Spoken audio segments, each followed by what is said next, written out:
Hello again, models. Something I wanted to mention is that, so there's going to be a carpet right here, and there's going to be lights shining up at you. This video I want mainly oriented to be the differences in modeling when it comes to like the masculine way of runway modeling versus the more feminine way. And so the videos that you may have seen already, you've seen me do my own walk. In this walk, what I'm doing here is I'm more so exaggerating like my physical stature. And I'm leading with my chest, and I'm kind of like just making my shoulders, especially like the breadth of my shoulders, very well known.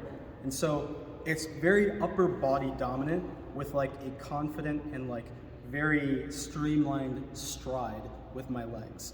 And so for guys, it's the traditional understanding, and obviously you can do this whatever way you wish to.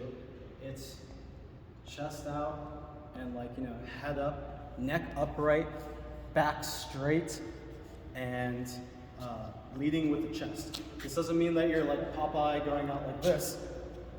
Everything is just erect. I highly encourage everyone to just do some stretches and like maybe like a quick yoga routine. Bust out a percussion gun, a massage gun, and just go over like your quads, your glutes, your lower back, your abdomen, everything actually. But so I'll do the masculine one more time. Everything upright, uptight. Oh, really quickly, a good stretch for that is if you go down, if you put your hands right here on your lower back and you grab them and you pull them down, what happens is that your chest accentuates. And so now your chest is accentuated, and if you hold this for about 10 to 20 seconds, release, your stature naturally stays in the place that it should be. And you can also do this stretch here, which keeps like your shoulders and your chest like really well rounded.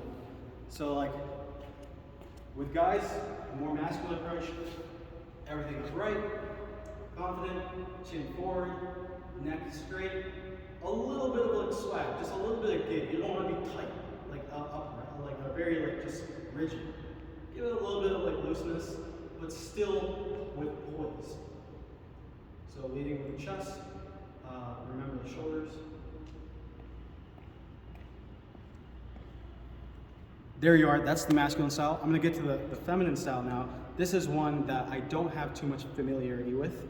But from what I've understood from like the feminine models who I've runway modeling with, you want to kind of like have your hip, your pelvis be more dominant, and your torso as well. You want that to be like fluid.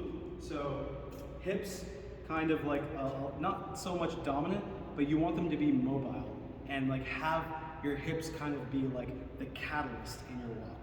And then also like your arms are not so much like guys where it's a little bit more upright. I've seen for the most part the elbows being tucked in more so. And what that does is give a more streamlined appearance so that your hips and your pelvis come out a little more. And this is going to be my attempt at trying to do a feminine runway walk. Don't laugh at me, but I think this is kind of like the idea.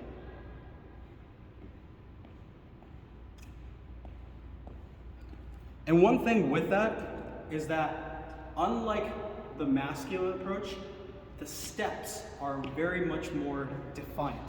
Like you're not stomping, but the steps lead the hips. Everything is kind of like interconnected. So it's.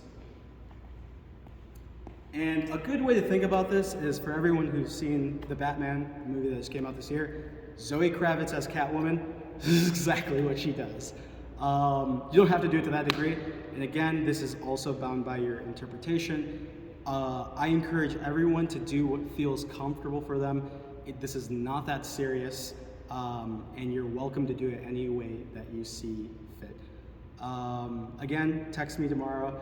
I apologize for all of this being like so last minute, but I'm very happy to have every single one of you guys on board, and see you tomorrow.